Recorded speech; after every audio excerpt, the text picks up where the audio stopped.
What is this back here? Your back. We train it as often as we train the front. Isn't that right? We're talking pull-ups and back workout today.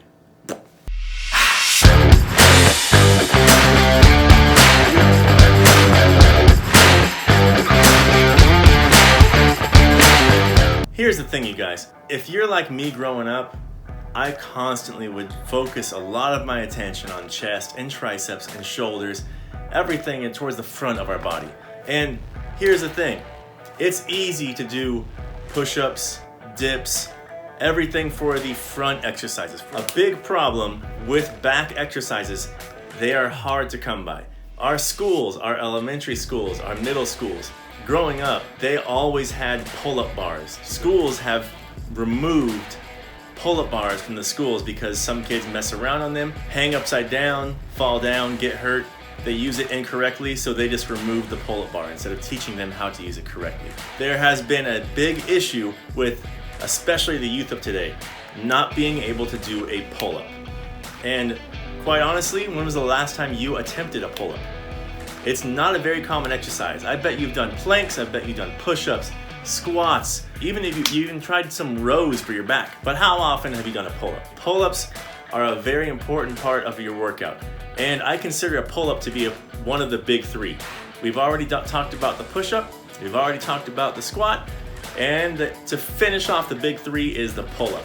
Once you get the baseline of those exercises, the push-up, the squat, and the pull-up, then you have roughly a full body routine that you can incorporate with a press exercise, leg exercise, and a pull exercise. So it's very important for us to understand how to do a pull-up, and if we cannot do a pull-up, there's a lot of people who cannot do pull-ups. We have to know what we can do in place of a pull-up. Something very important with our back.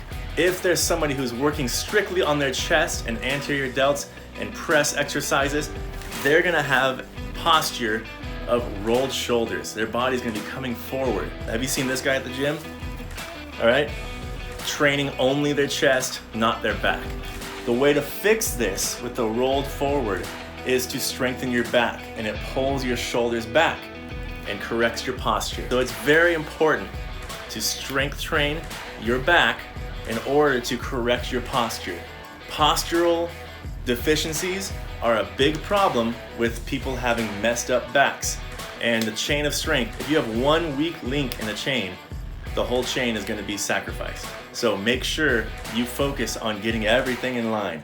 If your chest is big, bulgy, and strong, your back's not so much, you got to start working on that back. In this video, I want to show you guys how to do exercises to build up and get to the point where you guys are comfortable doing pull-ups. When we get to the gym, you see a pull-up bar.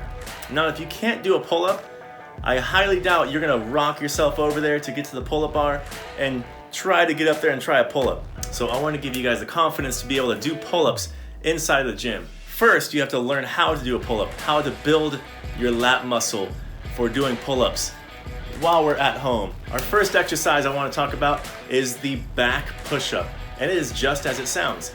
You're laying down similar to what you're doing on a push-up, but you're flipped over. You're on your back, you have your elbows on the ground, your hands sticking up, and you're pressing up, squeezing your shoulder blades together, and relax. And squeeze your shoulder blades together, then relax.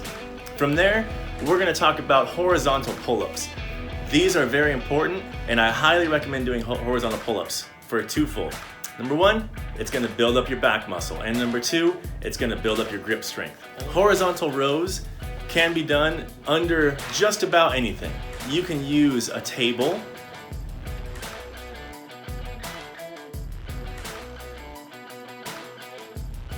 you can use chairs with a broomstick attached to it, or any kind of bar under two chairs and do rows.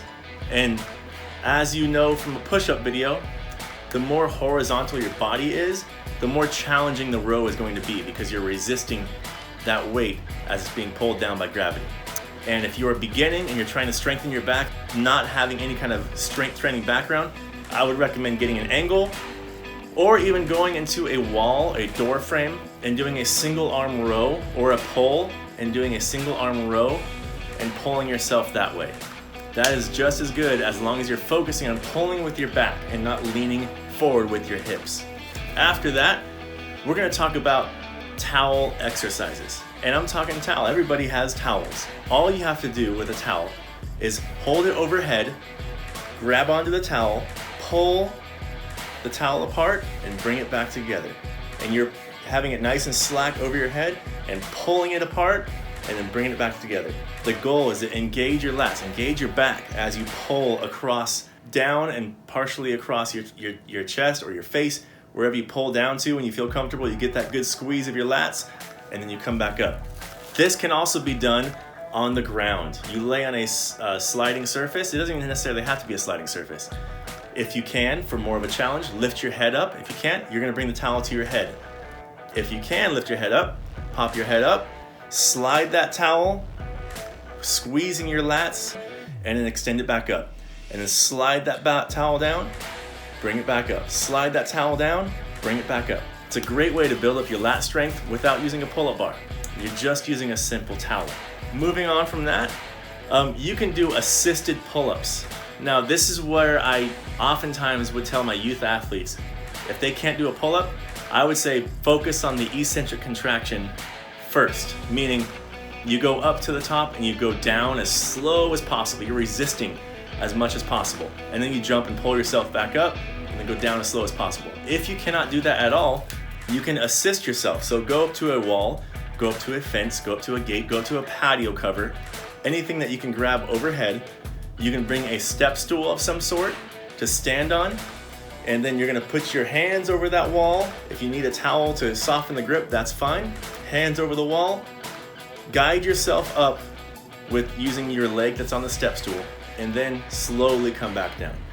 You can feel resistance being relieved by your legs, so you can take off or add more pressure from your legs in order to increase the overall resistance and the difficulty of the exercise. Next up is the most challenging of the at-home exercises, the straight arm pull down on a slick floor. There are two ways that this can be done. The first way is more challenging than the other. First way, you put your hands on a surface, a steady surface, and you slide your legs down. If you've seen the straight arm pull down at the gym, it's an excellent way to build up your lat strength. You're gonna put your hands down, slide your body forward, and then press it back out. Slide your body forward, press it back out. If that is too challenging, drop your knees down. The more of your leg that's on the ground, the less challenging it's gonna be. If you're just going with just a towel on your toes or socks, it is gonna be real tough to do. And that is a heck of a challenge if you guys want to try that out. Another way you guys can do a straight arm pull down, inside of the house, slide your body and then press back up with your hands moving. You slide your body and then adjust your hands, slide your body. You're roughly cleaning your floors at the same time, but you're working on your lats. If you want to make your mom happy and clean your floors while you're doing a workout, this is a great way. Straight arm pull down, slides across the floor. One last very important concept. In order to increase your pull-up ability, you have to have the grip strength. This is a big thing that I learned when I was training for American Ninja Warrior. Grip strength is key for so many exercises. Now, when we're at home, it's hard to train specifically just your grip strength, but we don't have weight access. We don't have kettlebells or barbells or dumbbells to hold on for a farmer's walk. Okay, one thing I want to show you, take a newspaper or a magazine or some kind of larger paper of some sort. It can even maybe be done with a towel or something like that. You're gonna hold it out so it's completely extended and then wad it up without any assistance. And once it wads up in your hand, open it back up without using your other hand, without moving your arm around. Keep that hand locked in place and move that object into your hand and out. And it is a heck of a forearm workout and a great way to build up your grip strength. If you have some kind of bar or something to hold on to, the second you grab onto that bar, your grip is pretty much maxed out as it's adjusting to the grip. So once you grab on and let go, you grab on with the other one, you're switching hands and grabbing on tight and switching, and it increases your grip strength that way. Thank you so much for watching the video. Please drop a like, comment, subscribe for more future content. I got a lot of videos coming up. Let me know in the comments if you would like anything specific to work on and I can work with you. Thanks for watching. Work on that back. This thing.